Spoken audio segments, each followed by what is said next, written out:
अभी 2024 में एक फिल्म आई है जिसका नाम है विक्की विद्या का वो वाला वीडियो। सेम चीज मेरी जो मैंने 2015 में रजिस्टर्ड कराई थी। सर मैं ये चीज पूछना चाहती, जैसे कि हमारा इतना बड़ा एसोसिएशन है, director association, writer association, actors के लिए, जूनियर एक्टर्स के लिए, डांसर के लिए, आप इतनी तकलीफ में रहे, आपके साथ कौन कौन खड़े हुए, ये एसोसिएशन के बारे में बताइए। क्या वो आपके साथ आए इस मुश्किल घड़ी में? आपके घर में जैसे कोई बुजुर्ग आदमी है जो पानी पी नहीं सकता है, अपने हाथ से उठा के एक गिलास पानी नहीं पी सकता है, उसको खाना भी आपको खिलाना पड़ता है, सब कुछ वैसा ही ये हमारा एसोसिएशन है। वो सोचते हैं कि लोग नाचें गाएं, हीरो ने डिशुम डिशुम किया, बस that is a film. Actually क्या ऑडियंस को चाहिए आपके अकॉर्डिंग, आप समझाएंगे जरा? हम नया करने के चक्कर में कहीं हम ऑडियंस से उनकी जो वो देखना चाहते हैं, हम उनसे वो चीज छीन तो नहीं रहे। हाय, दिस इज नेहा रावत और आप हैं हमारे पॉडकास्ट में हमारे साथ। आज के हमारे मुख्य अतिथि हैं अमित गुप्ता जी। अमित गुप्ता जी हमारी इंडस्ट्री के काफी फेमस राइटर डायरेक्टर हैं। अमित गुप्ता जी वैसे तो किसी इंट्रोडक्शन का मोहताज नहीं है, बट हमारे शो पर आए हैं हमारे मुख्य अतिथि बनके, तो उनकी इंट्रोडक्शन उन्हीं के मुंह से। सर वेलकम आपका। नमस्कार, दिस इज अमित गुप्ता, मैं राइटर डायरेक्टर हूँ और आज आपके बीच नेहा 5 पर पॉडकास्ट पे आया हूँ। लेट्स सी, देखते हैं क्या सवाल जवाब होते हैं और क्या कैलकुलेशन निकलता है, वो उस पर हम लोग बात करेंगे आज। Thank you. सर वैसे तो आजकल इन दिनों बहुत ही कंट्रोवर्सी में घिरे हुए हैं। सर का केस चल रहा है एकता कपूर, भूषण कुमार, टी-सीरीज, ऐसे कई बड़े नामों के साथ, क्योंकि सर की जो फिल्म रिसेंटली रिलीज हुई तृप्ति डीमरी और राजकुमार राव वाली, जिसमें वो मेहंदी वाला बने हुए हैं, वो सर का सब्जेक्ट था जिसको सर ने रजिस्टर किया था। और टी-सीरीज में बिना इनका नाम दिए, बिना इनकी इजाजत से, वो कहते हैं ना कि हम ऐसा एक एसोसिएशन है जहाँ ईमानदारी से एक दूसरे को स्क्रिप्ट सुनाते हैं। रजिस्टर किया हुआ सब्जेक्ट भी था, देन टू वो कॉपी हो गया और सर उसके लिए लड़ाई लड़ रहे हैं अपने हक में। और मैं इस कठिन वक्त पे सर के साथ खड़ी हूँ और इंडस्ट्री के बाकी सब राइटर डायरेक्टर से अनुरोध करती हूँ अपने चैनल के माध्यम से कि आप भी अमित गुप्ता सर के साथ खड़े हों और इनका साथ दें, क्योंकि सच की लड़ाई में अक्सर बंदा निहत्था होता है। तो फाइनली हम इनका हथियार बने, इनका साथ दें और हम सब इंडस्ट्री वालों को एक होना चाहिए, क्योंकि प्रोडक्शन हाउस बड़ा हो या छोटा हो उससे नहीं होता है। क्योंकि आई नो, जैसे पर्सनली भी मैं बालाजी में भी काम कर चुकी हूँ, तो मैं ये जानती हूँ कि एक्चुअली उनको तो प्रॉपरली पता भी नहीं होता ये कंटेंट आ कहाँ से रहा है। कंटेंट आता है बाहर से, उस पर काम किया जाता है, बट जो बीच में जो चोर बैठे हुए हैं, उन चोरों से बड़ा सावधान होने की जरूरत है। तो ऐसी एक कसमकस एक लड़ाई सर जो लड़ रहे हैं, and I am with him. तो सर बताइए आपके प्रॉब्लम्स की। सबसे पहले तो नेहा जी आपको थैंक यू सो मच जो आपने अपने पॉडकास्ट चैनल पे जो है हमें बुलाया। My pleasure. और मेरी बात रखने का मौका दिया। मैं अपनी ऑडियंस को बहुत ही शॉर्ट में जो है ये जो मेरे साथ हुआ है वो बताना चाहता हूँ, ताकि उसके बाद जो है हम आगे की बात कर पाए। बिल्कुल। हुआ ये था कि अगस्त 2015 में मैंने कहानी रजिस्टर कराई थी फिल्म राइटर एसोसिएशन में, जो हमारी राइटर्स की एसोसिएशन होती है उसमें। तो अभी 2024 में एक फिल्म आई है जिसका नाम है विक्की विद्या का वो वाला वीडियो। जैसे ही उसका ट्रेलर रिलीज हुआ, क्योंकि ट्रेलर इतना लंबा था, तो उसमें कहानी उन्होंने पूरी तरह से रिवील किया था कि एक्चुअली कॉन्सेप्ट क्या है, डीवीडी के ऊपर है, जो डीवीडी मिस हो जाती है और उसी को ढूंढने के स्ट्रगल पे पूरी फिल्म थी। वो सेम चीज मेरी थी। मैंने कहानी के बारे में और भी पता किया तो पता चला कि वो मेरी है, जो मैंने 2015 में रजिस्टर्ड कराई थी। और उसके बाद जो है मैंने अपने वकील के माध्यम से मैंने सारे प्रोड्यूसर्स को नोटिस भेजा। उसमें 9 प्रोड्यूसर्स हैं, जिसमें भूषण कुमार जी, किशन कुमार जी, एकता कपूर, शोभा कपूर जी, विपुल डीसा, राज शेंडलिया और अश्विन बर्दे, बिमल लाहौती, राजेश भर, मतलब 9 बड़े बड़े प्रोड्यूसर्स फिल्म में थे और इस फिल्म के डायरेक्टर राज शेंडलिया ही है। तो जब मैंने कानूनी नोटिस उनको भेजा, तो जवाब में उन्होंने जो रिप्लाई जो भेजा मुझे, उसमें उन्होंने इस बात को डिनाई नहीं किया कि ये चीज़ अलग है। उन्होंने एक्सेप्ट किया और उन्होंने अपना डेट मेंशन किया कि हमारा 27 अक्टूबर 2015 का है। तो थैंक्स गॉड भगवान ने मुझे बचा लिया, क्योंकि क्या है वो रजिस्ट्रेशन डेट उनका जो है वो मेरे रजिस्ट्रेशन डेट से 2.5 महीने बाद का है। और इससे ये पूरा क्लियर हो गया था कि उन्होंने जो है उनके राइटर ने जो है मेरी कहानी चुराई है। क्योंकि उस वक्त मैंने काफ़ी लोगों को एज ए राइटर डायरेक्टर मैंने जो है सुनाया था। काफ़ी सारे लोगों के जो है उस वक्त के मेल रिकॉर्ड्स भी हैं जो उनके रजिस्ट्रेशन डेट से पहले के हैं। तो मैंने तुरंत ही एक प्रेस कॉन्फ्रेंस किया। प्रेस कॉन्फ्रेंस में डिक्लेयर किया कि ये कहानी मेरी है जो चुराई गई है। उसके बाद मुझे करनी सेना का एक नेता है जिसका नाम सुरजीत सिंह राठौर है, उसका फ़ोन आता है। वो बोलता है कि आप कोर्ट क्यों जा रहे हो स्टे के लिए, आपकी जो भी डिमांड है मैं टी सीरीज में आपकी मीटिंग करवाता हूँ और उसके बाद जो है वो जो है पूरी करवाता हूँ। तो फाइनली सर ये सुरजीत सिंह राठौर वही है ना जो करनी सेना के मुख्य हैं? यस यस यस, वो मुंबई के जो है और फिल्म एसोसिएशन के प्रेसिडेंट है, ऐसा वो कहते हैं। अब है कि नहीं ये मैं नहीं जानता, लेकिन रिकॉर्ड ऐसा कहता है जो गूगल रिकॉर्ड है। तो उसके बाद जो है उन्होंने मेरी बात जो है किशन कुमार जी से करवाई, जो टी सीरीज के ओनर है जी, फोन पे करवाई। और मैंने उनके सामने 2 ही डिमांड अपनी रखी कि मेरी कहानी चोरी हुई है, इसमें मेरा क्रेडिट जाना चाहिए क्योंकि मेरा अधिकार है वो, और दूसरा जो भी आपको लगता है मेरा उचित मुआवजा जो कंपनसेशन है वो आप अपने हिसाब से आप मुझे दे दीजिएगा, मैं उससे प्रसाद समझ के रख लूंगा, ऐसा मैंने कहा।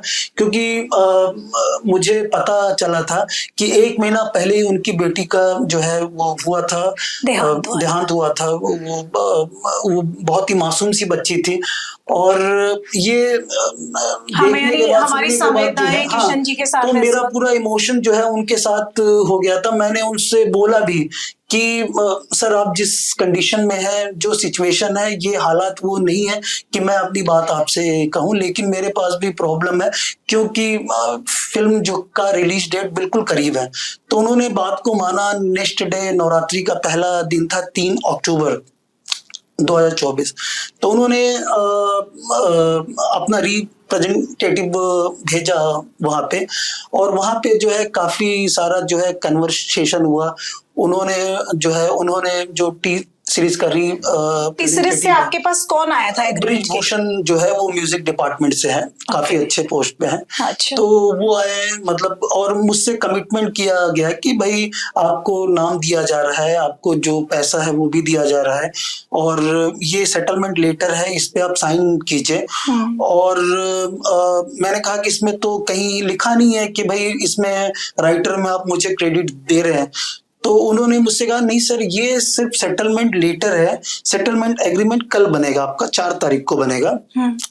और इसमें आप इस बात से एग्री कर रहे हैं कि आप हमारे साथ सेटलमेंट करना चाहते हैं, क्योंकि इसमें म्यूचुअल मतलब ये प्रूफ हो चुका है कि वो स्टोरी आपकी थी, तभी सेटलमेंट लेटर वगैरह जो भी हुआ है वो बना है। तो उन्होंने मुझे एक तरह से मिसरिप्रेजेंट किया मेरे सामने, क्योंकि मुझे बड़े बड़े जो है सपने भी दिखाए गए कि आप भाई अच्छे राइटर डायरेक्टर हैं, आप हमारे साथ फिल्म कीजिए, 2-4 फिल्में कीजिए, है ना, और आप हमारे टी सीरीज के सदस्य बन चुके हैं, ऐसा। फिर सुरजीत सिंह राठौर ने मेरी बात किशन कुमार जी से वापस कराई। उन्होंने भी जो है अप्रिशिएट किया सारी चीजें। मुझे लगा कि टी सीरीज जो बॉलीवुड का सबसे बड़ा ब्रांड है आज के डेट में देखा जाए, तो मैंने कहा कि उनके साथ जुड़ना मेरे लिए बहुत खुशनसीबी की बात है, और मैंने उनकी हर बात मान ली उस वक्त, और मैंने उस सेटलमेंट लेटर पे साइन कर दिया। और उसके बाद जो है 4 तारीख को जो हमारी 11 बजे मीटिंग होने वाली थी टी सीरीज में, तो उसके लिए मैंने वापस नेक्स्ट डे जो है सुरजीत सिंह राठौर से कांटेक्ट किया, और उन्होंने ये कहा कि किशन जी अभी बीमार हैं, वो अभी मिल नहीं पाएंगे, कल के लिए उन्होंने बोला वो डॉक्टर के पास जा रहे हैं। तो उसके बाद जो उनके नए नए बहाने शुरू होते गए, फाइनली जो है फिल्म को रिलीज तक उन्होंने आपका लेटर ऑफ एग्रीमेंट उनके साथ हो गया, उसके बाद से उन्होंने नए नए बहाने और वो जो है रिलीज तक जो है ये बात खींच दिया। और मुझे एक मोमेंट पे लगा कि यार इन्होंने अभी तक कोई एग्रीमेंट नहीं किया, नाम नहीं दिया, तो एक तरह से मेरे साथ चीटिंग हुआ है। जी। तो मैंने तुरंत ही वापस एक प्रेस कॉन्फ्रेंस किया और उसमें साफ कहा कि भाई कि सीरीज जो देवी देवताओं के नाम पर इतना बड़ा एम्पायर खड़ा हुआ है, बिल्कुल, तो उनको ऐसा नहीं करना चाहिए। देवी देवताओं का कसम खा के, झूठी कस्में खा के इस तरह से जो है धोखाधड़ी नहीं करना चाहिए, क्योंकि वो बहुत बड़ा ब्रांड है, बहुत रिस्पेक्टेबल ब्रांड है। तो किशन जी ने और आपके मैंने सामने देवताओं की कसम भी खाई थी? एक्चुअली जो रिप्रेजेंटेटिव है उन्होंने मुझसे कहा कि आज माता रानी का दिन है और आप जो है हमारे सदस्य बन चुके हैं, ठीक है, और आप जुड़ चुके हैं हमारे साथ, ये वो फाड़ेगा ना, आप हमारे साथ फिल्में कीजिए।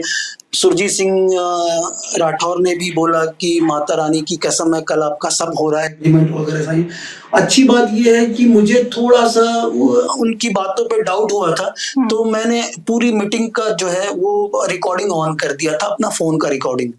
तो सारा कन्वर्सेशन जो 30 मिनट का है, जो मीटिंग का है, वो मेरे आपके फोन में पास है, मेरे पास रिकॉर्डेड है, जो आजकल प्राइम एविडेंस ही माना जाता है। बिल्कुल बिल्कुल। तो उसके बाद जो है मैंने प्रेस कॉन्फ्रेंस के बाद जो है फिल्म तो रिलीज हो गई, बट उसके बाद जो है मैंने अपना शुरू किया जो कानूनी कार्रवाई है। तो जैसी कानूनी कार्रवाई मैंने शुरू किया तो सुरजीत सिंह राठौर के अलग अलग नंबरों से फोन आना शुरू हो गए।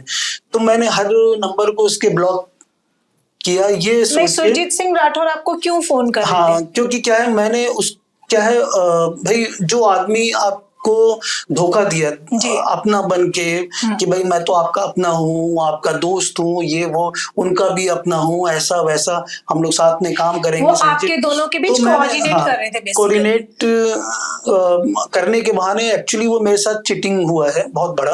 तो कहीं ऐसा तो नहीं कि उन्होंने भूषण जी से पैसे ले लिए और आपको पैसे ना देने के बहाने? मैं कह नहीं सकता, क्योंकि मेरे सामने जो चीज जो मेरे ऊपर गुजरी है सिर्फ मैं वो बता सकता हूँ जितना मुझे पता है, मतलब जितना मेरे सामने है। मैं बैक ऑफ द स्टोरी क्या है वो तो मुझे आपका एक अमाउंट में सेटलमेंट हुआ। हाँ, तो इसका मतलब टी सीरीज ने एक्सेप्ट किया कि उन्होंने आपका सब्जेक्ट जो है वो चुराया है। वो सेटलमेंट चुराया इन द सेंस उनको पता भी नहीं होगा कि ये कहाँ से कैसे आया। सेटलमेंट लेटर इस बात का गवाह है कि उन्होंने ये पूरी तरह से स्वीकार किया है कि ये कहानी जो है, जो विक्की विद्या का वो वाली जो फिल्म बनी है, वो मेरी कहानी है। तो उसके बाद जैसे मैंने कानूनी कार्रवाई शुरू किया तो उसके बाद मुझे फोन आना शुरू हुए कंटिन्यू। मैंने हर नंबर को ब्लॉक करना शुरू किया, क्योंकि मुझे उस आदमी से बात करना नहीं था जिसने धोखा दिया है मुझे। बिल्कुल बिल्कुल। मैं अपना क्या है, अपना जो क्योंकि लॉ है, इंडियन लॉ है, वो आज नहीं तो कल आपको न्याय जरूर दिलवाता है, और कानून पे मुझे पूरा भरोसा था। तो उसके बाद जो है उसने मुझे इंटरनेशनल नंबरों से फोन करना शुरू किए। फाइनली एक दिन मैंने उठाया तो पता चला कि वो सुरजीत सिंह राठौर ही है जो इंटरनेशनल नंबर से मुझे फोन कर रहे हैं। तो उसने इनडायरेक्टली मुझे धमकी दी। मैंने जो है जब किशन कुमार का नाम लिया कि आपने किशन कुमार के कहने पर, भूषण जी के कहने पर आपने जो है मेरे पीठ पे छुरा भोंका है, तो उसने फोन काट दिया। तो उसके बाद 2 दिन के बाद वापस फोन आया मुझे, मैंने रिसीव किया, उसको रिकॉर्डिंग मोड पे डाला, और मैं भी बहुत झल्लाया हुआ था क्योंकि फैमिली भी मेरी थी। वो हम लोग एक तरह से मेंटली हरास हो रहे थे, क्योंकि वो जो है सुरजीत ने साफ साफ बोला कि मतलब मेरे दोस्तों को फोन करता था, वो म्यूजिक डायरेक्टर्स वगैरह जितने भी दोस्त हैं आसपास के, कि मैंने अमित गुप्ता के पीछे 20 लड़कों को लगाया हुआ है, वो जहां दिखेगा उसको उठा लिया जाएगा, उसके घर पे ताला बंद था, मिला नहीं, तो ये हो। तो मैं भी तो सुरजीत जी क्या बेसिकली गुंडे हैं या कोई पॉलिटिशियन है? देखिए, कई सारे आपराधिक मामले तो उनके ऊपर है ही। तो अभी जो मैंने चेक किया गूगल पे सारी चीजें, तो उसके बाद, और अपने आपको टी सीरीज का दलाल साबित कर रहे हैं शायद। हाँ, तो उसके बाद उन्होंने जो है मुझे धमकी देना शुरू किया जब मैंने फोन उठा लिया। तो मैं भी अपनी बात उनके सामने रखा, भाई उन्होंने चीटिंग किया है, मैं तो मैं कानून के हिसाब से जा रहा हूँ, लॉ के हिसाब से जा रहा हूँ। बोला कानून क्या, भाड़ में कुछ नहीं होता, ये वो फाड़ेगा ना। मैंने कहा आपने जो है टी सीरीज के कहने पर जो है और बालाजी के कहने पर मेरे पीठ पे खंजर भोंका है। तो उसने बोला कि इसी काम के तो टी सीरीज जो है मुझे 10 लाख रुपए महीने का देता है। तो मैं बड़ा शॉक हुआ कि इतनी बड़ी कंपनी, इतनी रिस्पेक्टेबल कंपनी है, उन्होंने ऐसे गुंडे पाल के क्यों रखा है? क्या वो धमकी दिलवाने के लिए या ऐसे सब चीटिंग मामलों के लिए इन्होंने रखा है, या वो खुद अपने से बोल रहा है? हो सकता है कि उसने अंदर ही अंदर कोई किया हो, कांड किया हो, आई डोंट नो, मैं कुछ नहीं कह सकता। Definitely. लेकिन क्या कहते हैं, मेरे साथ तो हुआ है। उसने बोला कि तुम जहां भी दिखोगे मार दिए जाओगे, गोली मार देंगे, गला काट देंगे, ये कर देंगे, वो कर देंगे। तो थ्रेटनिंग कॉल किया, मतलब बेसिकली आप पूरा, और ऊपर से अलग से फिरौती मांगी मेरे से। बोला कि मैंने इतने जो है पैसे दिए, मोटी रकम, जो मेरे लिए बहुत बड़ा अमाउंट था। उसने बोला ये दिया नहीं तो मार देंगे तुमको, ऐसा वैसा, ये वो। तो मैंने तुरंत ही जो है पुलिस कंप्लेन किया।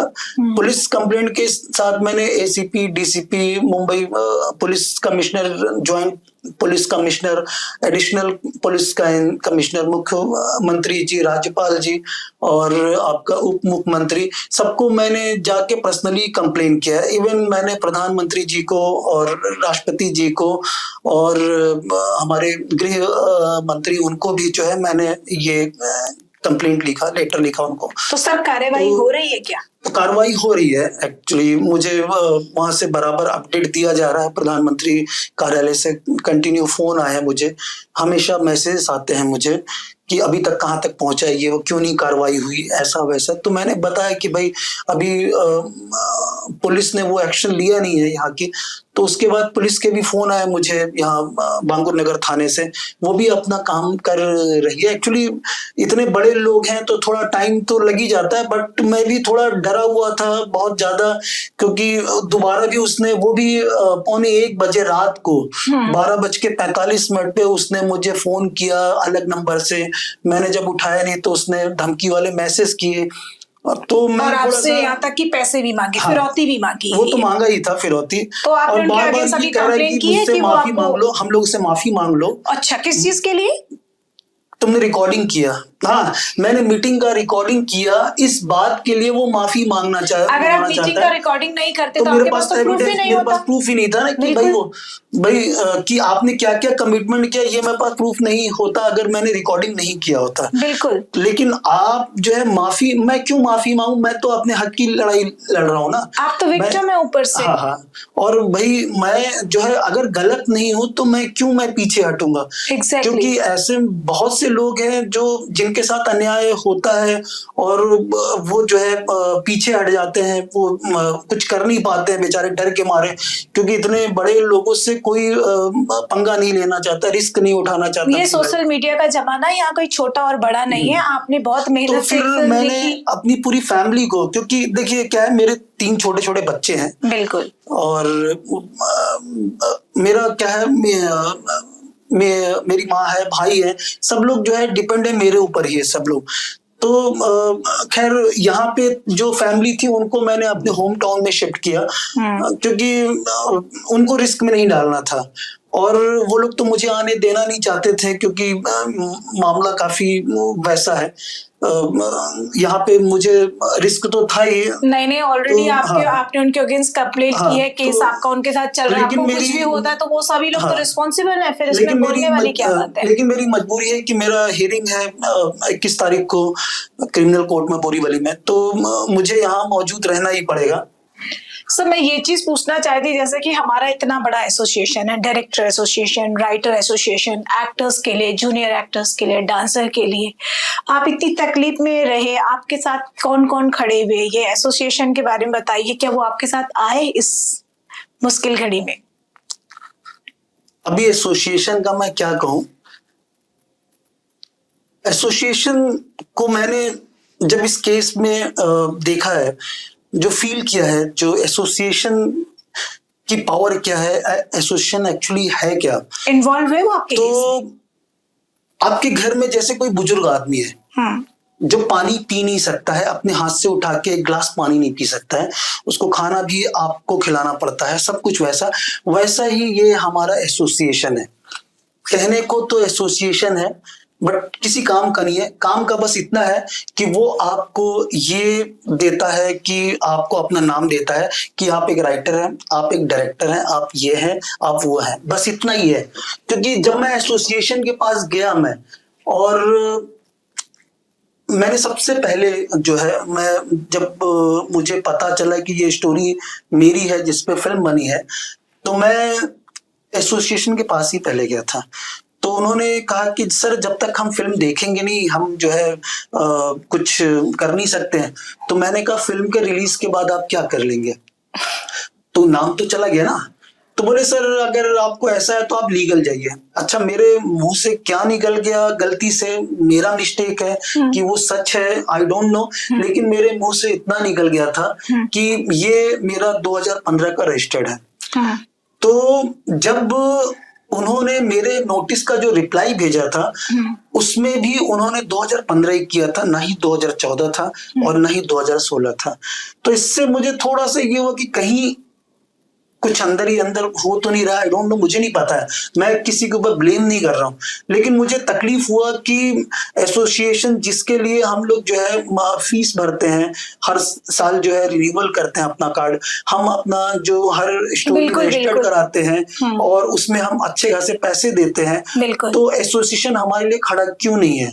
तो मैंने उनके किसी बड़े जो है वो उनसे बात किया, क्योंकि नाम मैं शो नहीं कर सकता हूं आपको। तो मैंने कहा आखिरकार मुझे इतना सफर क्यों करना पड़ा है एसोसिएशन के रहते हुए? भाई मुझे आपके एसोसिएशन से, हमारे एसोसिएशन से ये शिकायत है। तो बोले कि सर हमारी क्या है, हाई कोर्ट ने हमें कुछ चीजों में बांध के रखा है, हमारे कुछ दायरे हैं, उससे हम बाहर नहीं जा सकते, क्योंकि पहले हमारे पास जो है अनलिमिटेड जो है पावर था, हम कर सकते थे, लेकिन कुछ राइटरों की जो है गलतियों की वजह से कि भाई हमारी जो है हमारा हीरो ऐसा था, इन्होंने वो कैरेक्टर हीरोइन का किया तो ऐसा किया वैसा किया, इसकी वजह से हमारा एसोसिएशन को फटकार लगी है, जिसकी वजह से हमारे कुछ लिमिटेशन आ गए हैं। तो लेकिन हम आपके साथ खड़े हैं। बट अमित जी एक बात बताइए, जिस एसोसिएशन की हम अच्छी खासी फीस देते हैं, हमारी वजह से हर साल हमारे कार्ड रिन्यू होते हैं, जैसे मैं आर्टिस्ट एसोसिएशन के ही बोलूं, हम सिंटा को फीस भरते हैं हर साल। अब कल अगर मेरे साथ ऐसी कोई प्रॉब्लम हो जाती है और सिंटा मेरे साथ ये वाला बिहेवियर करे कि हमारे पास पावर नहीं है, तो पावर नहीं है तो फिर एसोसिएशन को अपनी फीस भी 0 कर देनी चाहिए, वन टाइम कार्ड बनाइए, खत्म। रजिस्ट्रेशन के लिए भी 200 रुपए लेने चाहिए ना। फिर इतना अच्छा खासा एक वर्ड्स के हिसाब से रजिस्ट्रेशन का कितना लंबा चौड़ा फीस होता है, आपको पता ही है, तो वो क्यों ले रहे हैं? और I am just asking the association where the hell are you? देखिए क्यों ले रहे हैं ये उनका लुकआउट है। नहीं, मैं एसोसिएशन से कैमरे के माध्यम से ही पूछ रही हूँ इस वक्त कि आप कहाँ है, फिर हम आपको क्यों पैसे दे रहे हैं, for what reason you are there then? नहीं, इस मामले में क्या है, देखिए मुझे लगता था पहले कि जब भी मैं किसी प्रॉब्लम में आऊंगा, मेरी चीज चोरी होगी, तो एसोसिएशन मेरे लिए खड़ा रहेगा, हमेशा खड़ा रहेगा। लेकिन जब मैंने उसको फेस किया तो मुझे लगा कि यार मेरी सोच ही गलत थी। बिल्कुल, आप एसोसिएशन आपने बनाया ही क्यों है जब आप हमारे लिए खड़े नहीं हो सकते हैं? आप उनसे डरे हुए हैं जो जिनसे जो है, मतलब आपको अच्छी तरह से पता ये चीज हमारी है। जब इतना बड़ा मामला हुआ है तो आपको खड़ा होना चाहिए। चलिए उस वक्त आप खड़े नहीं हुए, लेकिन आज आपको मेरे साथ खड़ा होना चाहिए। जैसे बहुत से राइटर्स जो है वो मेरे साथ खड़े हैं कि सर आप जो है क्या कहते हैं, आपकी वजह से हमको हिम्मत मिली है। बहुत से क्रिएटिव डिपार्टमेंट के लोग हैं, उन्होंने बोला कि भाई लोग जो है चोरियां करने से थोड़ा सा कतरा रहे हैं, डर रहे हैं, डर एक आया है। इवन साउथ इंडस्ट्री से भी मुझे बहुत से फोन आए हैं, बड़े बड़े जो टॉप लेवल के, जो टॉप डायरेक्टर हैं, टॉप 5 के डायरेक्टर हैं,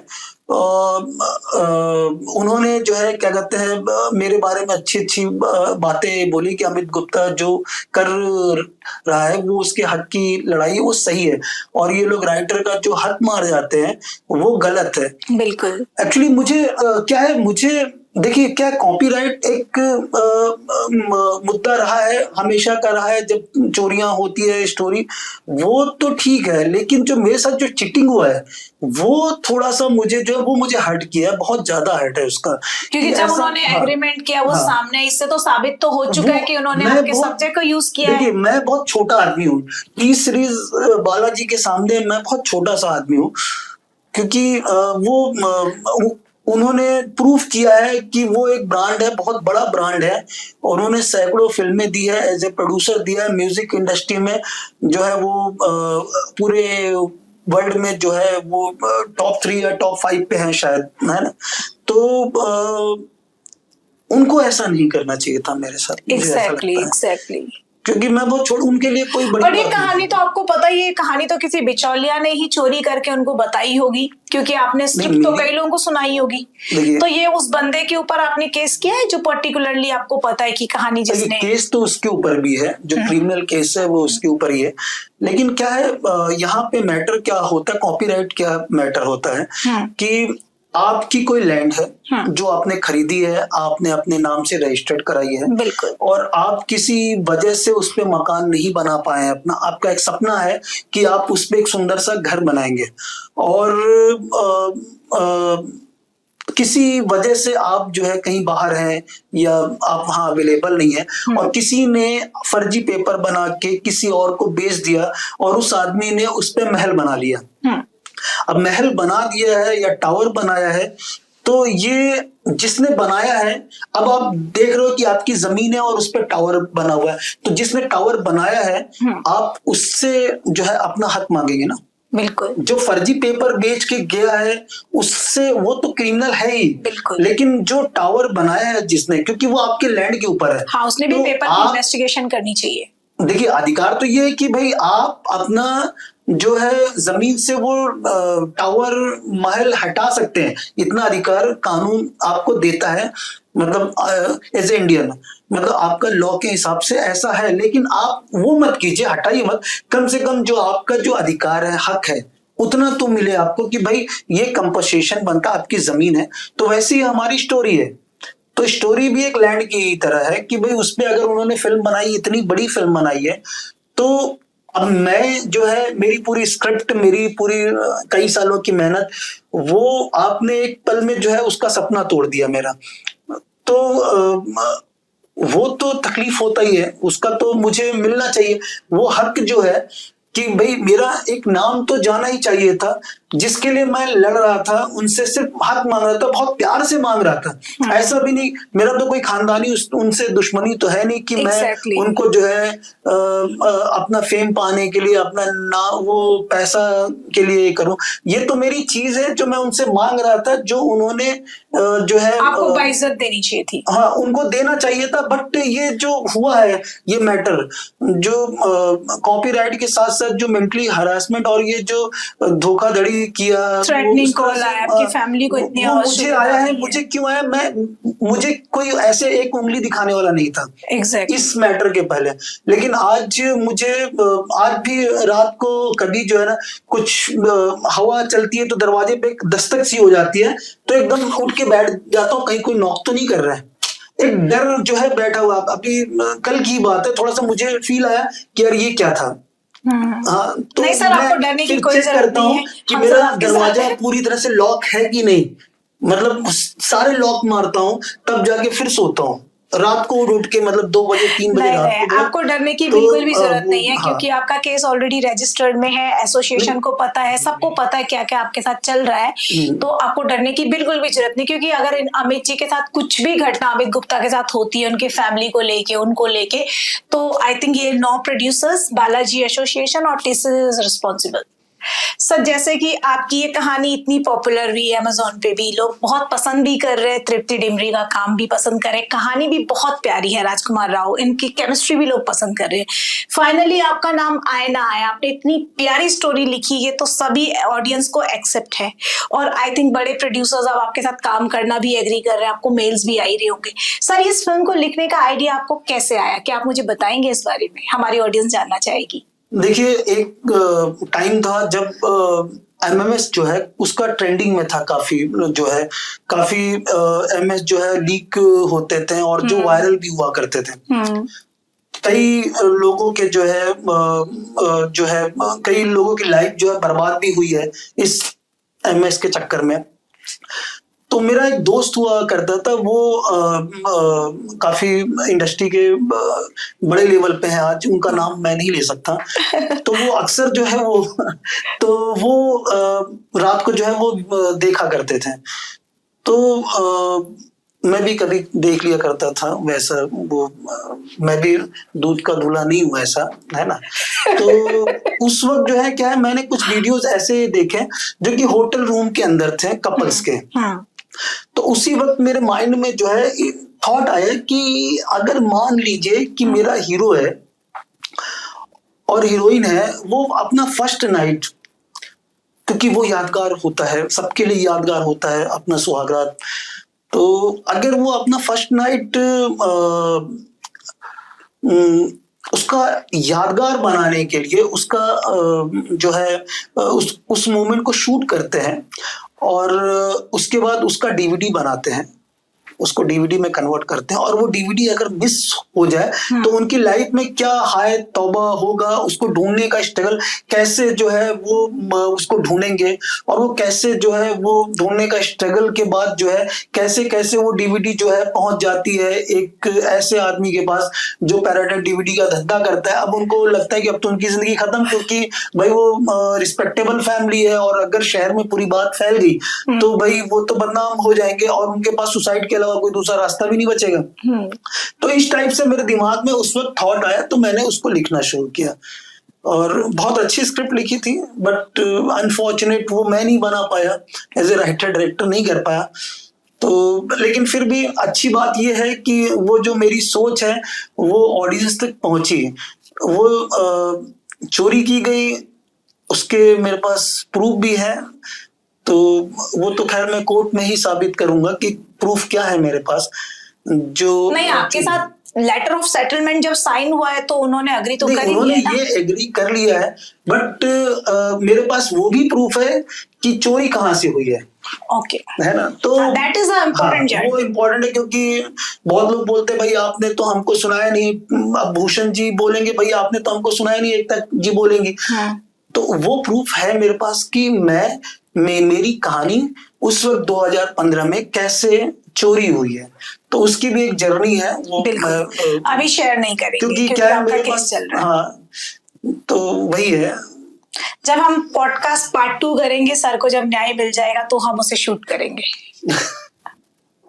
सर बेसिकली एक चीज पूछना चाहूंगी, आजकल फिल्मों में इतने वेरिएशन आ नहीं रहे हैं, हमारी ऑडियंस को क्या चाहिए, मेकर्स क्या बनाए? अब ये जब चोरी हो रही है सब्जेक्ट्स, मतलब लोगों के पास मार्केट में सब्जेक्ट्स तो है, लेकिन हमारे बड़े ब्रांड्स के पास पर्टिकुलरली कोई परफेक्ट सब्जेक्ट है नहीं। वो सोचते हैं कि लोग नाचें गाएं, हीरो ने डिशुम डिशुम किया, बस that is a film. Actually क्या ऑडियंस को चाहिए आपके अकॉर्डिंग, आप समझाएंगे जरा? एक्चुअली हम मेकर्स को पहले ये समझना होगा कि ऑडियंस क्या चाहती है, ऑडियंस को क्या पसंद आता है। हम नया करने के चक्कर में कहीं हम ऑडियंस से उनकी जो वो देखना चाहते हैं, हम उनसे वो चीज छीन तो नहीं रहे, और अगर हम उनसे उनका सपना छीन रहे हैं तो इसका मतलब है कि आप फेल हो रहे हैं और इसीलिए फिल्में फ्लॉप हो रही है। ऑडियंस जो है उसको पहले भी क्लियर थी ऑडियंस कि हमको क्या चाहिए सिनेमा से, और आज भी क्लियर है कि ऑडियंस को क्या चाहिए। ये समझना हर मेकर को बहुत जरूरी है। तो ऑडियंस बेसिकली अपना सपना जी रहा है। एक्चुअली जब आप आज के डेट में इतनी फ्रस्ट्रेशन लोगों की लाइफ है, इतनी सारी टेंशन है, इतनी भाग दौड़ है, वो आपके लिए आपकी फिल्म देखने के लिए आपको पैसे दे के, जो 400-500 रुपए टिकट है, 250-300 रुपए मिनिमम है चार्जेस, तो अपनी फैमिली के साथ वो फिल्म देखने जाएगा, 2-2.5 हजार रुपया खर्चा करेगा। वो क्यों करेगा? वो भी अपना लाइफ का जो आज के डेट में जो है इतना टाइट शेड्यूल है लोगों का, टाइट शेड्यूल में भी वो 3 घंटा समय निकाल कि क्यों जाएगा, वो समझना बहुत जरूरी है। क्योंकि वो जाता है सिर्फ अपना 3 घंटा रिलैक्स होने के लिए जाता है, पूरी तरह से रिलैक्स होने के लिए। वो टेंशन लेके आना नहीं चाहता है ऑडियंस, उसको मजा आना चाहिए। एक तरह से जो है हम लोग जब छोटे थे, बच्चे थे, तो जब फिल्म देखने की बारी आती थी कि आज जो है हम लोग इस थिएटर में जो है पापा फिल्म दिखाने के लिए ले जाने वाले हैं, तो हमको बड़ा अच्छा लगता था। आज मतलब लगता था कि हम कहीं पिकनिक स्पॉट पे जा रहे हैं, वहां मजा आएगा, फिल्म देखेंगे, घूमेंगे फिरेंगे। तो एक पिकनिक की तरह होता है वो, क्या कहते हैं, फिल्म देखना। एक माइंड को जो है वो करता है, मेडिटेट करता है फिल्म। तो जब आप फिल्म देखते हैं, ऑडियंस जब देखती है, अगर कोई लड़का देख रहा है फिल्म को, तो उसको वो हीरो से अपने आप को कनेक्ट करता है, जो उसकी एज का है। जितने फिल्म के अंदर कैरेक्टर होते हैं, चाहे वो फिल्म एक लड़की हो या लड़का हो, हस्बैंड वाइफ हो, या एक बुजुर्ग मतलब कपल्स हो, या जो भी किरदार है, वो कहीं ना कहीं अपने आप को उस कैरेक्टर से कनेक्ट करते हैं।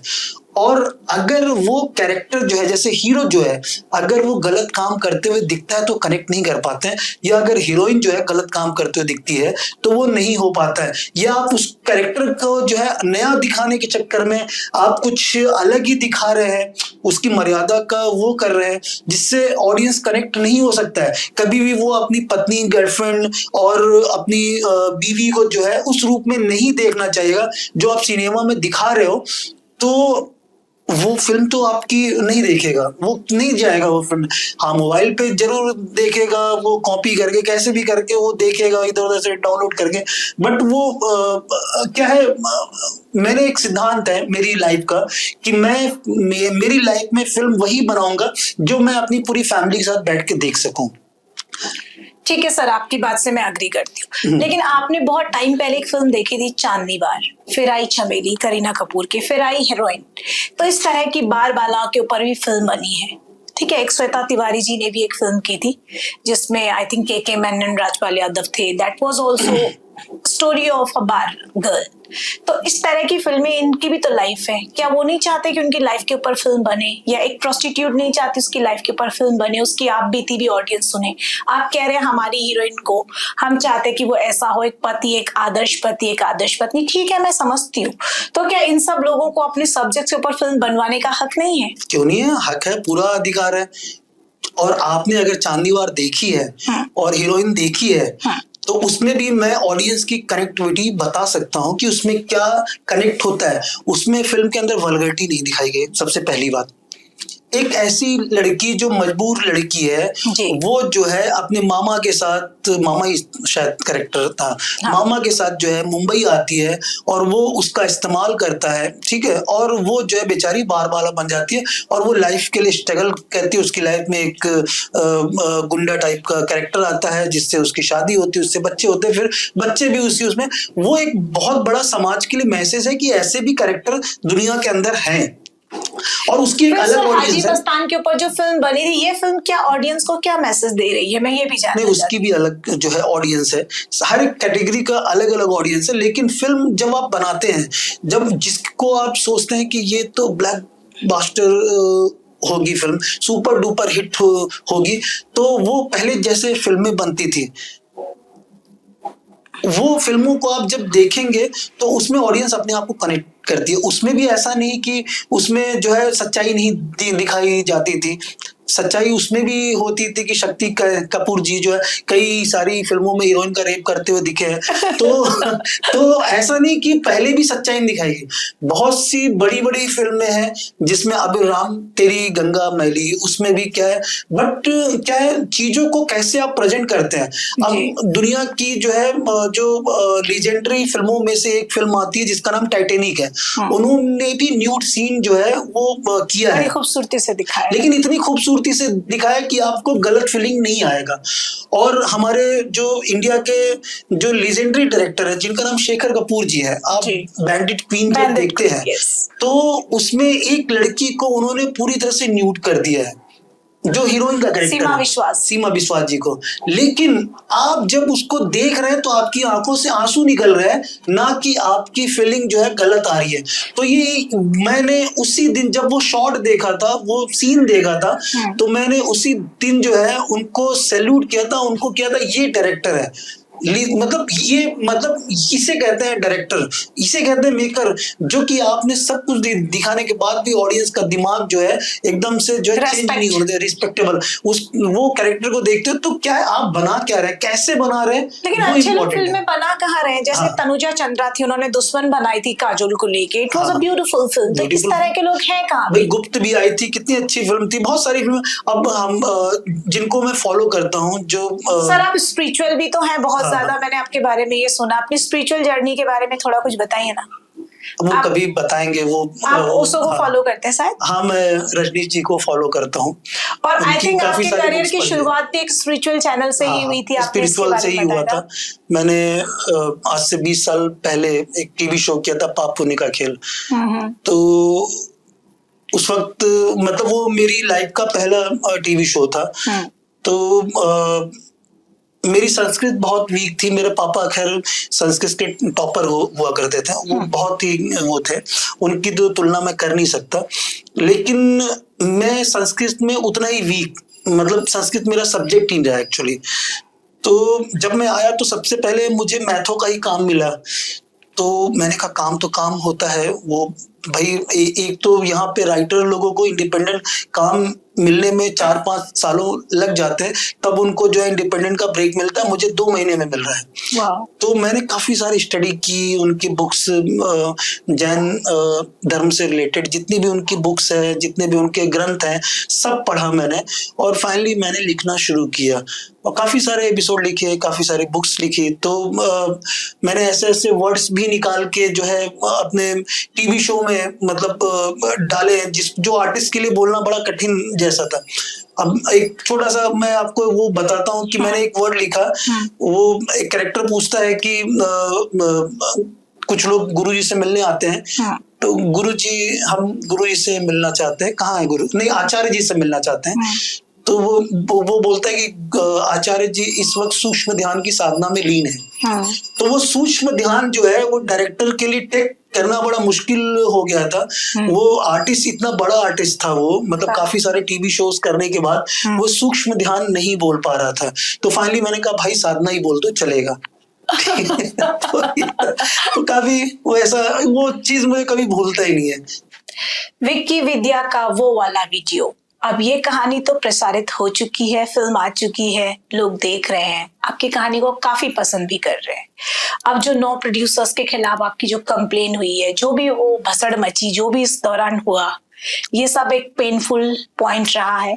फाइनली अगर आप अब इन सब से क्या चाहते हैं आप, अगर ये सब, हम सब एक इंडस्ट्री का पार्ट हैं, एक दूसरे के साथ काम करते हैं, कभी कभी गलतियां हो भी जाती हैं, उन्होंने भी इंक्वायरी नहीं की, उनको भी पता नहीं चला होगा ये स्टोरी एक्चुअली किसका है, जो इमीडिएटर है गलती तो उसकी है मोस्ट प्रोबेबली।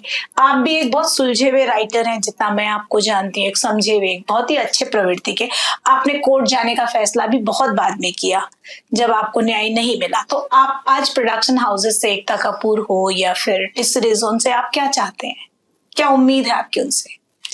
देखिए, सबसे पहले तो मैं ये कहना चाहूंगा कि मेरी पर्सनल दुश्मनी तो है नहीं उनसे कोई, मेरे प्रोड्यूसर साहब। ये मेरी हक की लड़ाई है जो मैं उनसे लड़ रहा हूँ, या मैं अपना हक ही मांग रहा हूँ। ये लड़ाई भी नहीं है, ये मैं अपने हक के लिए स्ट्रगल कर रहा हूँ।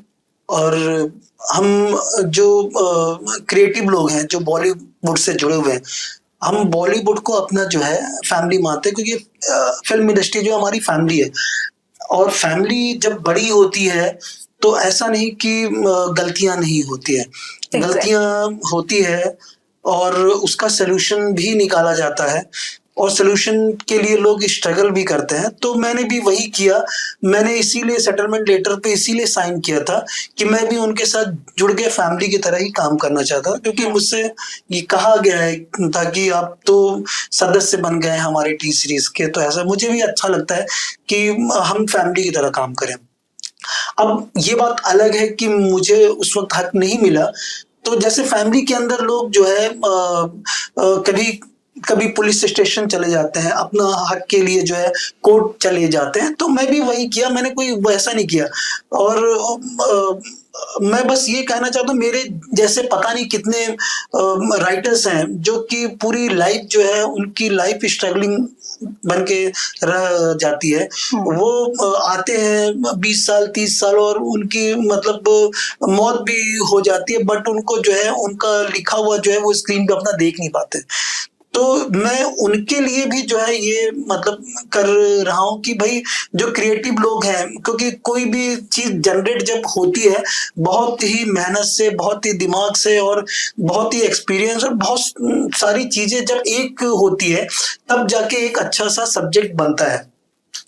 तो वो जो है क्या कहते हैं, वो चीज जब चोरी होती है, क्योंकि बहुत से राइटर्स हैं जिनकी चोरी हुई है और उनको उनका हक नहीं मिला है, तो मैं सिर्फ ये चाहता हूं उनको भी उनका हक मिलना चाहिए। और अगर उनको हक नहीं मिल पा रहा है, कम से कम आगे जो है फ्यूचर जो है वो जो क्रिएटिव लोग हैं, जो राइटर्स हैं, उनका फ्यूचर सिक्योर हो जाए। लोगों को चोरियां नहीं करनी चाहिए, चोरियां जो है वो बंद होनी चाहिए बॉलीवुड से, ऐसा मेरा है और यही मेरी लड़ाई है। और अगर वो मुझसे जो है बात करना चाहे तो डेफिनेटली मैं बात करने को उनसे तैयार हूं। ऐसा नहीं कि मैंने भाई लॉ का एक प्रोसेस है, बट अगर वो चाहते हैं कि भाई बैठ के बात भी हो सकती है, तो उनके पास मेरा नंबर है, वो मुझे कॉल कर सकते हैं, अपने आदमी को भेज सकते हैं। इतना बड़ा है वो, उनका एम्पायर है, वो कर सकते हैं एक्चुअली। बिल्कुल, ये क्योंकि एक ये छोटी सी बिजनेस की अप एंड डाउन है। आपके साथ जो भी हुआ है ये सब चीजों में, ये बिजनेस के अप एंड डाउन है। ये कोई मर्डर मिस्ट्री तो है नहीं कि वो सामने नहीं आ सकते। हमारा एक छोटा सा एक स्क्रीन को लेके, एक स्टोरी को लेके ये लड़ाई झगड़ा, आप अपना हक चाहते हैं, अपना नाम चाहते हैं, तो भैया विद्या और विकी की वो वाली सीडी सर की कहानी है, लिखी हुई कहानी, और सर बहुत ही टैलेंटेड राइटर है। एक बात और कहना चाहूंगा कि गलती तो हुई है, कहाँ से हुई है, कैसे हुई है। सर मैंने आपके पर्सनली सारे डॉक्यूमेंट देखे, मैं सारी चीजें देख रही हूँ, आपकी अपील भी देख रही हूँ, आपकी फाइल नंबर भी देख लिया, तो और उनका भी आपने जो ऑडियो मुझे बताया, ये ऑडियो भी मैंने सुना है। तो मोस्ट प्रोबेबली मैं तो आपके साथ खड़ी हूँ एज एन आर्टिस्ट। देखिए सारे एविडेंस ये कहते हैं ये चीज मेरी है, बिल्कुल सारे एविडेंस बिल्कुल। तो जब चीज मेरी है, मुझे मेरी चीज को मेरा बनाने के लिए, मेरा बताने के लिए मुझे क्यों इतना सफर करना पड़ रहा है। मेरे साथ मेरी फैमिली ने भी सफर किया, इवन मेरे करियर ने भी सफर किया है, क्योंकि मैंने एक तरह से रिस्क उठाया। मेरे कई सारे प्रोजेक्ट जो है जो शुरू होने थे इस लड़ाई की वजह से बाहर चले गए, रुक गए कि बंद होगा, ये मैं नहीं बता सकता हूँ, क्योंकि कोई भी जो है प्रोड्यूसर जो है वो कंट्रोवर्सी में पड़ना नहीं चाहता है। लेकिन रुके हुए अभी शुरू होंगे, क्योंकि मुझे मेरे भाई अगर मुझे काम आता है, मुझे लिखना आता है, तो मैं जो है काम करूंगा। मुझे डायरेक्शन आता है तो लोग मुझे काम देंगे, आज नहीं तो कल देंगे, लेकिन देंगे जरूर। हाँ। अभी खैर मामला वैसा है। अमित जी, आप एज अ डायरेक्टर आगे करना चाहते हैं या एज अ राइटर ही रहना चाहते हैं? नहीं, ऑफर तो आपके पास एज अ डायरेक्टर भी है। एज ए राइटर तो हूँ ही, और अगर मुझे एज ए राइटर कोई बुलाता है उसके लिए मैं पूरी तरह से ओपन हूँ, क्योंकि राइटिंग मेरा बेस है। मेरे फादर भी नॉवेलिस्ट रह चुके हैं जी। तो जो है कहते हैं ना कि अपनी जमीन को कभी नहीं छोड़ना चाहिए, बिल्कुल। तो वो तो है ही मेरा। डायरेक्शन मैं इसलिए करना चाहता हूँ, और मैंने किया भी है डायरेक्शन, कि मैं उस चीज को जो राइटर जो लिखता है बहुत ही उससे आत्मा से जो लिखता है, उस आत्मा को अच्छे से प्रेजेंट कर पाऊँ, इसलिए डायरेक्शन करना चाहता हूँ। सर आपके कौन कौन से प्रोजेक्ट अब आने वाले हैं? आपकी काफी फिल्में रिलीज पर हैं। अभी देखिए कुछ सुपर नेचुरल पे फिल्में आ रही हैं, मतलब मेरी जो एज ए राइटर आ रही है, और एज ए डायरेक्टर कुछ मर्डर मिस्ट्री है, राइटर डायरेक्टर, और कुछ हॉरर कॉमेडी है, उस पे काम कर रहा हूँ मैं। और एक बहुत बड़ा इंटरनेशनल मुद्दा है एक, जो कि उत्तराखंड से रिलेटेड है जी। और उत्तराखंड की जो कुछ प्रॉब्लम ऐसी है जिसपे गवर्नमेंट ने ध्यान नहीं दिया है, और वो बहुत बड़ी प्रॉब्लम है, वो प्रकृति को बर्बाद कर सकती है। तो ऐसे मुद्दे हमने उठाए हैं उस प्रोजेक्ट में, तो उस पे भी काम कर रहा हूं मैं। वाह। तो बहुत जल्दी वो इंटरनेशनल मुद्दा है और बड़ा प्रोजेक्ट है, इसलिए थोड़ा सा मतलब उसको ऑडियंस के सामने में आने में सो समय आपकी ये कहानी उत्तराखंड की धरोहर को लेके है, वहाँ के कल्चर को लेके है या क्या है? थोड़ा सा मुझे क्लू जानना है क्योंकि आई एम आल्सो उत्तराखंडी, तो एक्साइटेड। एक्चुअली जब उत्तराखंड की बात आ रही, जब मैंने कहा कि वहाँ का मैंने मुद्दा उठाया, जी। तो नेचुरली वो कल्चर तो रहेगा ही, है ना। वहाँ की जो धरोहर है, जो दिन पर दिन जो है बिजनेसमैन और पॉलिटिशियंस की वजह से वो डिस्ट्रॉय होती जा रही है, सब पानी में विलुप्त होती जा रही है। जी। लोग जो है उत्तराखंड पे ध्यान नहीं दे रहे हैं, वो अपना कह सकते हैं कि अपना जेब भरने में और भाई दूसरों का भला करने के चक्कर में आप एक जिंदगी बर्बाद कर रहे हो, एक जगह बर्बाद कर रहे हो। इतनी ब्यूटीफुल जगह, मतलब जो कह सकते हैं उसको स्वर्ग बोल सकते हैं, स्वर्ग जैसी जगह को जो है आप बिल्कुल समंदर ही बना देना चाहते हो अगर देखा जाए तो। Exactly, तो ये सब भी प्रॉब्लम रखिए, कुछ प्रकृति भागवतम में लिखा भी गया है कि उत्तराखंड को प्राचीन काल में स्वर्ग से, मतलब स्वर्ग से संबोधित किया गया है। वो जैसे सारी चीजें, चार धाम वहाँ पे है, उत्तर काशी, गया काशी, ये और सब जितना चीजें अगर देखा आसपास ही जाए है, तो उत्तर कि काशी उत्तराखंड के अंदर स्पिरिचुअल जो है चीजें बहुत है वहां पे। बिल्कुल बिल्कुल। तो वो स्पिरिचुअल जो है, जो कल्चर विलुप्त है, हो जाएंगे डैम बनने से। अभी क्या है, जैसे कि उत्तराखंडी एक क्या है, कहते हैं एक लैंग्वेज है, उस लैंग्वेज को जो है मतलब आज की जनरेशन एक तरह से भूल ही चुकी है। उनके ही बच्चे उनकी लैंग्वेज नहीं बोल पा रहे हैं। तो ये क्यों हो रहा है? क्योंकि अगर आप जो है अपना, जैसे हमारा कल्चर है, इंडिया का कल्चर है कि एक औरत साड़ी में ही अच्छी लगती है, साड़ी सलवार सूट में, क्योंकि हमारी जो देवी है, मतलब औरतों को देवी कहा जाता है एक तरह से।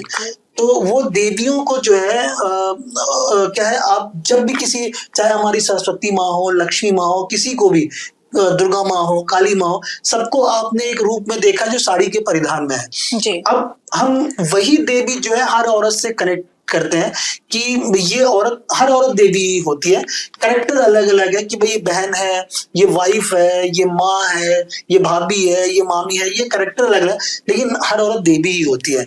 तो उनको आप अगर वेस्टर्न कल्चर, आप उनको स्कर्ट वगैरह पहनाएंगे, आप अपनी संस्कृति को छुड़वा देंगे, तो वो गलत है एक्चुअली। वो आप पहनाइए, लेकिन आप अपना कल्चर ही मत छोड़िए। आप आज को जिए, लेकिन कल भी मत छोड़िए, क्योंकि आप अपने माँ बाप का सरनेम तो लगा रहे हैं, बाप का सरनेम तो लगा रहे हैं ना जी। तो आप अपना नाम रॉकी शौकी रखने के चक्कर में ऐसा तो नहीं कि आप जो है अपने फादर का, दादा का सरनेम लगाना भूल जा रहे हैं। जी। तो वो सारी चीजें हैं बहुत सी, क्योंकि आज कल्चर बहुत इंपॉर्टेंट है। हम बॉलीवुड में जो है वही कल्चर जो है भूल चुके हैं एक तरह से, देखा जाए वो दिखाई नहीं रहे हैं अभी। साउथ इंडस्ट्री ने, चाहे तेलुगु इंडस्ट्री हो, चाहे तमिल इंडस्ट्री, उन्होंने अपना कल्चर को पढ़ के रखा है और पूरी तरह से पढ़ के रखा है। क्योंकि आपने देखा होगा अभी लेटेस्ट फिल्म है पुष्पा, पूरी फिल्म में जो है हीरोइन को उन्होंने प्रेग्नेंट दिखाया है, लेकिन कहीं भी वल्गैरिटी नहीं दिखाया कि पेट खुला हुआ, कहीं भी वो है उसमें, है ना। और यहाँ पे हमारी हीरोइनें जो है वो अंग प्रदर्शन करती हैं, उनका अगर पेट में है, वो प्रेग्नेंट है, तो वो जो है क्या करते हैं, वो खुला, वो स्कर्ट पहन के और ऐसा करके वो पूरा बड़ा अजीब सा लगता है कि क्या मतलब ये क्यों दिखा रही है ये माँ बन रही, क्योंकि पेट में आप किसी नई चीज को जो है, आप वो रियल लाइफ की बात कर रहा हूँ, ऐसा नहीं कि स्क्रीन पे, वो स्क्रीन पे इतना अच्छा दिखा रहे हैं और आप रियल लाइफ में नंगा पुंगा दिखा रहे हो, वो भी एक बच्चा जो आपके पेट में है, और उसकी वजह से जो है आपने जो है उसको जो आप दिखा रहे हो, और खुला वो आपका ऊपर का खुला हुआ है और पेट दिख रहा है ऐसा, इट्स वेरी बैड। आपका कल्चर कहाँ चला गया है? आपको अगर आप एक देवी की इज्जत नहीं करोगे और देवी खुद की इज्जत नहीं करेगी, तो नेचुरली आप तो गर्भ में जाओगे ही ना। इसीलिए आज बॉलीवुड धीरे धीरे पीछे होता जा रहा है। आपको नहीं लगता कि बॉलीवुड के अंदर अगर आप ऐसी बातें कहेंगे तो लोग आपको रूढ़िवादी बोलेंगे? रूढ़िवादी नहीं बोल रहा हूँ मैं। हाँ। मैं वुमेन्स की बहुत इज्जत करता हूँ, मैं चाहता हूँ वो तरक्की करे। बिल्कुल, और हमारा भारत सभ्यता के साथ अपनी फिल्में बनाए।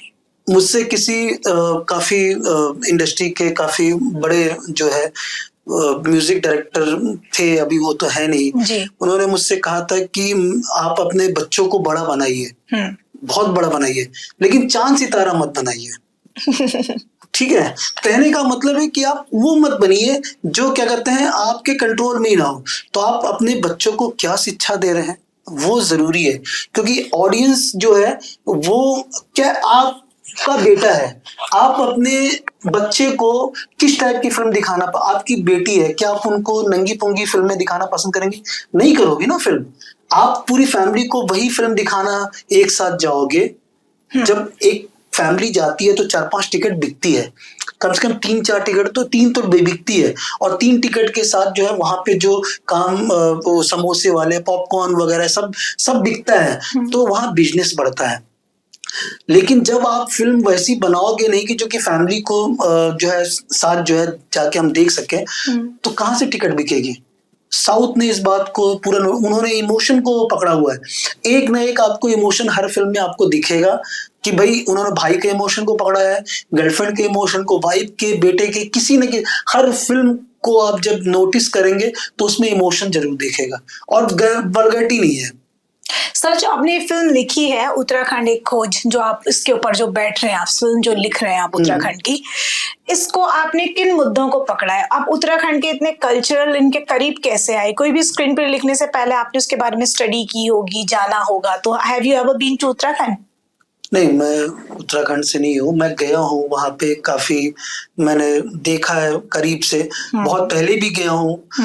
वहाँ बहुत पहले कुछ और था, आज कुछ और है, तो बड़ा दुख होता है कि वो क्यों नहीं जो पहले था, वो ब्यूटी क्यों नहीं है।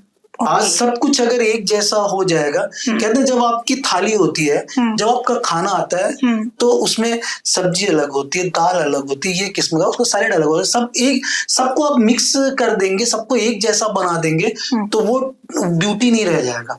ब्यूटी वही है जो सब वेरिएशंस हो, हर चीज हो। वहां अगर ये है तो ये मंदिर भी होना चाहिए, मंदिर के साथ ये भी होना चाहिए। वहाँ मंदिरों के आसपास जो आप होटल बना रहे हो, आप बड़े बड़े मंदिरों के पास, वहां पे हनीमून स्वीट जो है, वहां पे आप ये सोचिए कितनी गलत बात है, कितना वो आप सोचिए, वहां पे जाके लोगों को सिर्फ ध्यान आना चाहिए भगवान का, और वहां पे लोगों को सेक्स आ रहा है।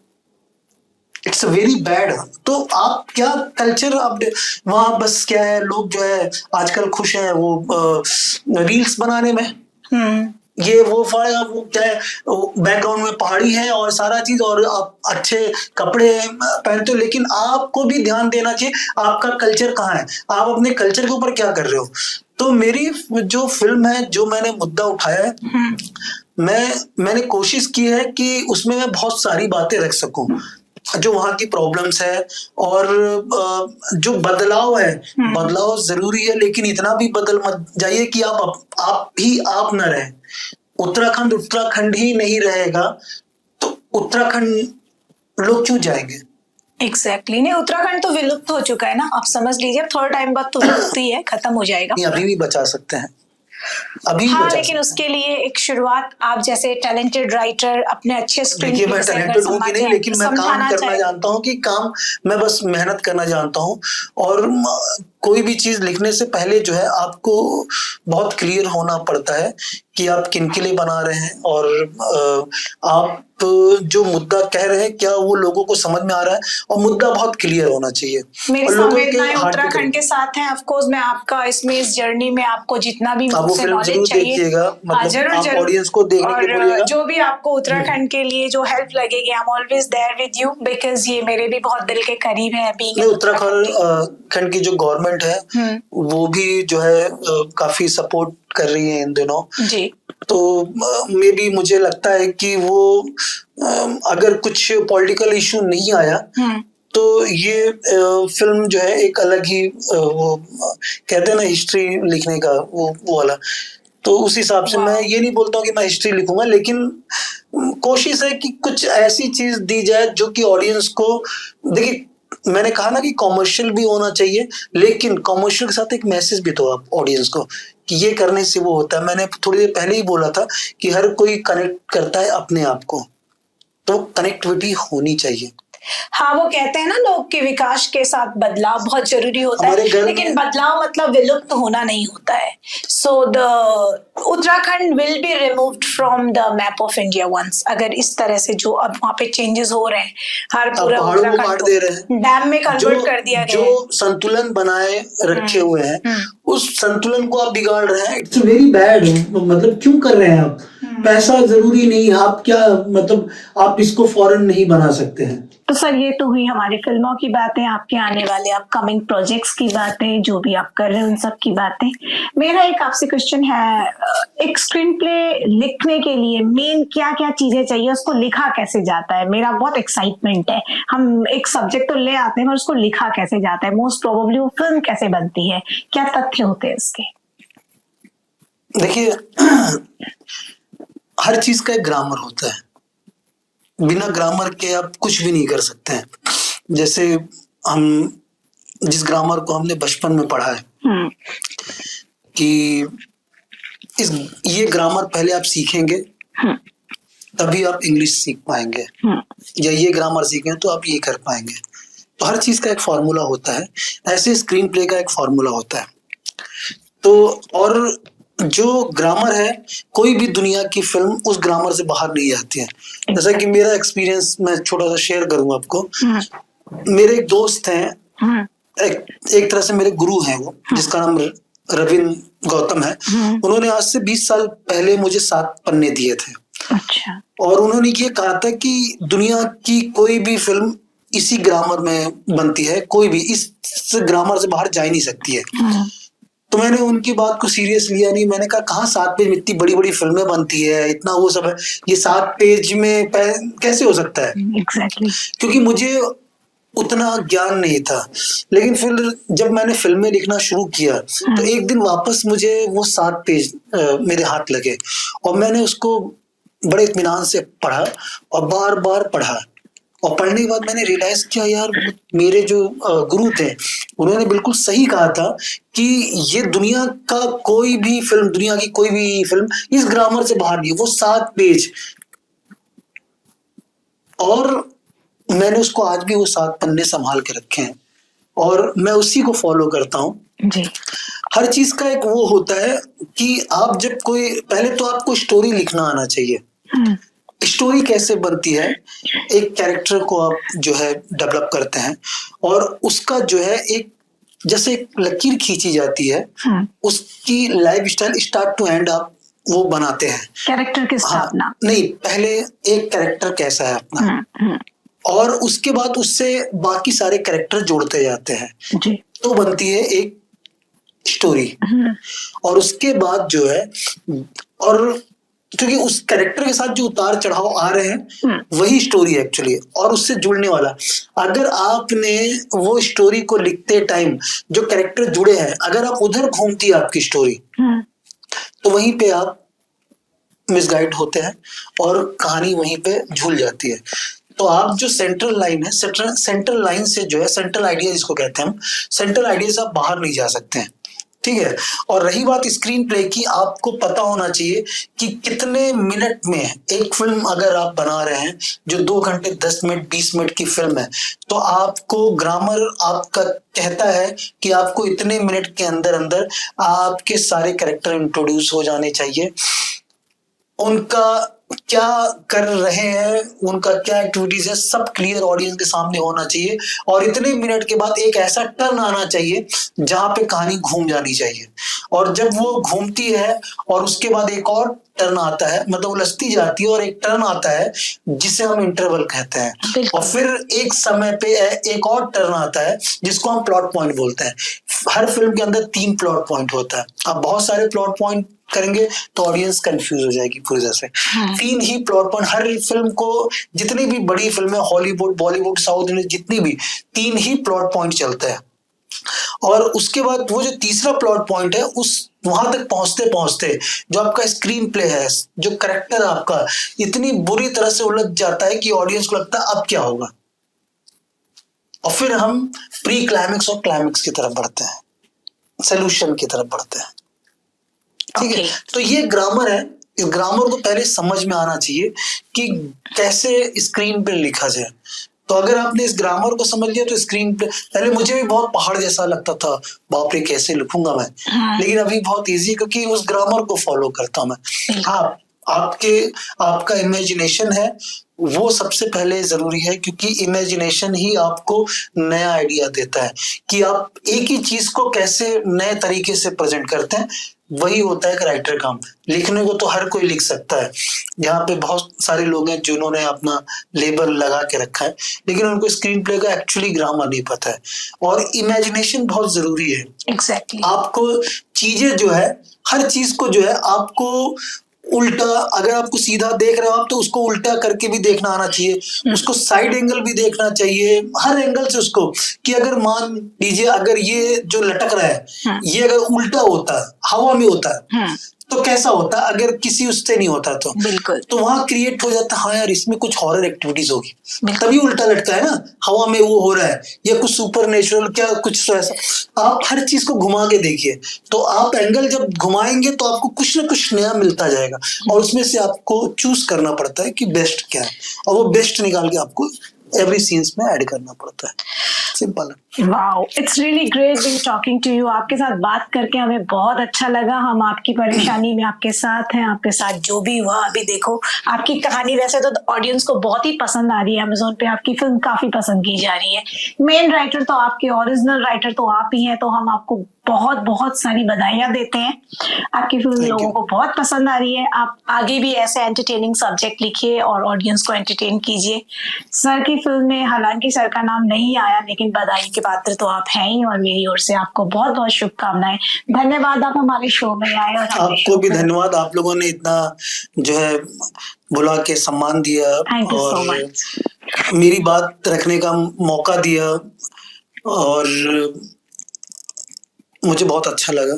Thank you so much sir. हम हमेशा आपके साथ हैं और आपको बहुत बहुत बहुत शुभकामनाएं फ्यूचर के लिए। आप बहुत बहुत सक्सेसफुल हो, एक सक्सेसफुल राइटर डायरेक्टर तो आप हैं ही, और नाम कमाए, और ऐसी चीटिंग आपके साथ जो हुई वो ना हो किसी और के साथ, और आप इसके लिए लड़ रहे हैं। मैं आपको तहे दिल से सैल्यूट करती हूँ इसके लिए।